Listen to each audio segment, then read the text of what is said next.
नमस्कार. इंदापूर तालुक्यामध्ये जगद्गुरू संत तुकाराम महाराज यांच्या पालखीचे आगमन परवा झाले. आज ही पालखी इंदापूर तालुक्यातील निमगाव केतकीमध्ये आहे.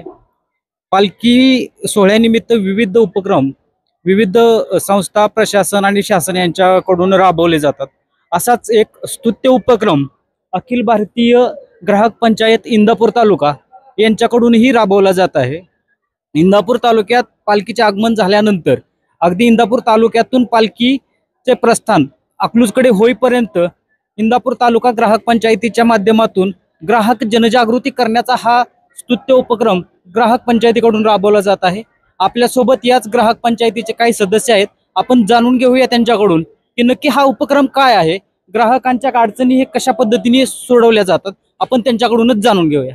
नमस्कार सर. नमस्कार. आपलं नाव काय? माझं शत्रुघ्न गाडगे. मी अखिल भारतीय ग्राहक पंचायतवर सचिव म्हणून काम करतो.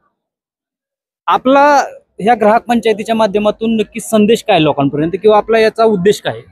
आम्ही सन्माननीय पुणे जिल्हा अध्यक्ष तुषारजी झेंडे पाटील यांच्या मार्गदर्शनाखाली आम्ही आता आम्ही कॉलेजमध्ये काही तक्रारीचं निवारण करत असताना कॉलेजमध्ये कार्यक्रम घेतो, हायस्कूलमध्ये कार्यक्रम घेतो. परंतु एक आमच्या सर्व तालुक्याच्या पदाधिकाऱ्यांनी एक संकल्पना मांडली की आपण वारकरी लाखोच्या संख्येने येतात, परंतु लाखोच्या संख्येने येत असताना त्यांना एक व्यासपीठ तयार होईल. आमचं असं ठरलं की इंदापूर तालुक्यामध्ये संत जगद्गुरू तुकाराम महाराजांच्या पालखीचं आगमन झाल्यानंतर मुक्कामाच्या ठिकाणी असेल, संसरमध्ये आम्ही कार्यक्रम घेतलं, भवानीनगरला घेतलं, निमगाव केतकी, आता इंदापूर सराटीमध्ये असे विविध कार्यक्रम घेत आहेत की वारकरी बांधवांच्या, ग्रामस्थांच्या काही अडचणी असतील, काही तक्रार असेल, त्याचं आम्ही आमच्या माध्यमातून या ठिकाणी तक्रारांचं निरसन करत आहे. आता तुम्ही हे जे काम आहे ते साधारण किती वर्षापासून करता?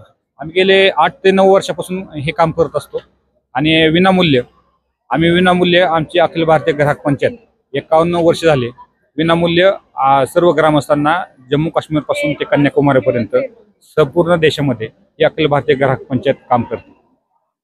हे जे तुम्ही काम करताय याच्या माध्यमातून आता जस्ट काही दिवसापूर्वी तुम्हाला काय फलित मिळालं का, किंवा याच्यातून काय तुम्हाला तुमच्या बाजू ज्या तुम्ही मांडता ग्राहक पंचायतीच्या माध्यमातून त्यातून नवीन असं काय तुम्हाला मिळाले? आता आम्ही काल परदेशी आगमन झालं भवानीनगरमध्ये, आणि भवानीनगरमध्ये असताना वारकऱ्यांना टोल नाका शासनाने सांगितलं की फ्री आहे, परंतु आमच्या वारकरी बांधवांच्या असे आम्ही संजयनगरला कार्यक्रम घेत असताना त्यामध्ये वारकरी बांधवांचा टोल त्यांनी कट केला. त्याची तक्रार आम्ही या ठिकाणी केलेली आहे. आणि आमचे शाखा अध्यक्ष सन्माननीय गणेशजी गुप्ते यांनी विद्यार्थ्यांचं शाळा चालू झालेलं आहे, त्यामधून ते काय करतात की शाळा 100 रुपये घेतात, दाखल्याचे 200 रुपये घेतात, आणि ही कुठंही त्याचे लिखापडे नाही, परंतु शासन शाळा हे 200 रुपये 100 रुपये घेत असतात. परंतु आमच्या एका ग्राहक पंचायतच्या कार्यकर्त्यांनी महाराष्ट्र शासनाला उच्च माध्यमिकला तिथे ईमेल केल्यानंतर त्यांनी 8 दिवसाच्या आतमध्ये कुणाकडूनही कुठल्याही विद्यार्थ्याकडून पैसे घेऊ नये असा आदेश काढला. त्यामुळे हे कुठं तर अखिल भारतीय ग्राहक पंचायत सामान्यातला लहान प्रश्न, याचा मोठा प्रश्न महाराष्ट्रामध्ये कसा होईल, मोठा एक व्याप्ती कसं होईल, हे आम्ही अखिल भारतीय ग्राहक पंचायत म्हणून काम करतो. धन्यवाद. आता आपल्यासोबत गणेश गुप्ते आहेत. सरांनीच शिक्षण संचालनाला याला एक मेल केला होता की शाळा सोडल्याच्या दाखल्याच्या बाबतीत, तर त्या बाबतीत आपण काय सांगाल? आपण त्या ठिकाणी ईमेल केला होता. अनेक लोकांच्या आपल्याकडे ग्राहक पंचायतीकडे तक्रारी आल्या होत्या की आमचे 200 रुपये 100 रुपये शाळा घेत आहेत, आणि त्यानंतर अनेक तक्रारी आल्यानंतर आम्हाला इंदापूर तालुका किंवा जिल्हा अध्यक्ष जे आहेत तुषार झेंडे सर यांच्याबरोबर चर्चा झाल्यानंतर आम्ही त्या ठिकाणी फॉलोअप घेतला आणि उपसचिवांना ईमेल केला. त्या अगोदर अनेक ठिकाणी तक्रारी येत असून सुद्धा शिक्षणाधिकाऱ्यांना देखील आपण याबाबत कळवलं होतं की असा प्रकार चालू आहे, मात्र त्या ठिकाणी कोणतीही हालचाल झाली नाही. त्यानंतर आपण उपसचिवांना ज्यावेळेस तक्रार केली त्यावेळी त्यांचं एक 8 दिवसात आपल्याला फीडबॅक मिळाला, आणि त्यांनी सगळ्यांना तशा पद्धतीचे आदेश दिलेत की इथून पुढे कोणाचेही 200 रुपये किंवा 100 रुपये शुल्क घेऊ नये, कारण शाळेचा दाखला हा विनाशुल्क आहे.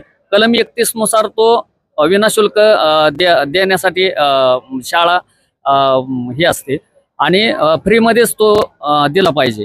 मात्र तसं होताना दिसत नाही, आणि त्यामुळे तक्रार केल्यामुळे आज जे काही गोरगरीब मुलं असतील किंवा पालक असतील त्यांचे पैसे वाचलेत त्या ठिकाणी. केवळ अखिल भारतीय ग्राहक पंचायत पुणे जिल्हा किंवा अखिल भारतीय ग्राहक पंचायतच्या वतीने. आपल्यासोबत काही महिला देखील आहेत, त्याही या ठिकाणी ग्राहक पंचायतीचं काम पाहतात. आपण काय सांगाल? ग्राहक पंचायतीमध्ये आपण काम करता, तर तुम्हाला काय वाटतं कशासाठी तुम्ही काम करता? ते लोकांची फसवणूक जी होती ती कशी थांबवायची हे महत्वाचं म्हणजे कळलं. आणि मानसिक त्रास मला पण होत होता ह्यातून, पण त्याच्याविषयी मी स्वतःच काय ऍक्शन घेतली नाही. ते आता घेतली जावी हे मला पण समजलं, हे महत्वाचं. आपण काय सांगाल?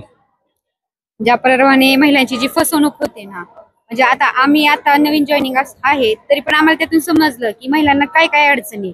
त्या महिला घरगुती म्हणजे घरातून बाहेर पडत नव्हत्या, कुठली अडचण अशी बाहेर सांगत नव्हते. तर त्या महिलांपर्यंत आमचा हा संदेश पोहोचावा की त्यांनी घर बसून एखादी तक्रार करा, 1915 या नंबरवरती कॉल करा आणि आपली काही ते आहे ते अडचण सांगा. तर आम्ही त्याचं म्हणजे नक्कीच हे करू. आतापर्यंत एखादी केस अशी आहे का की जी तुमच्यापर्यंत महिलांनी तक्रार केली आणि त्याच्यामध्ये तुम्ही ती सोडवली? आतापर्यंत तर नाहीये, म्हणजे असं म्हणजे झाले तरी पण म्हणजे महिला पुढे येतात का तक्रार करण्यासाठी? महिला पुढे येतात का? हा येतात काही, पण कसं असतंय की आता गावातल्या गावात नाही का, ते आमचे जवळचे आहेत हे अशा प्रकारचे बोलणं करून ना ते म्हणते की कशी गावातल्या गावात करू केस, अशा प्रकारचं होते. आजी काय सांगतात? कुठून आलाय? या इकडे, या पुढे या. या. कुठं आलाय? गाव कोणतं? माटणा पाटा शिरगाव शिरगाववरचं. शिरगाव साईबाबा शिरगाव म्हणजे सांगतो. बर माटणा पाटा शिरगाव प्रत्येक शिर्डी आमचं गाव आहे. बर बर आता नवीन शिर्डी झाली, बरं. प्रत्येक शिर्डी आमचं गाव आहे. बर आणि आम्ही गोरवडेश्वरच्या दिंडीत एका बर.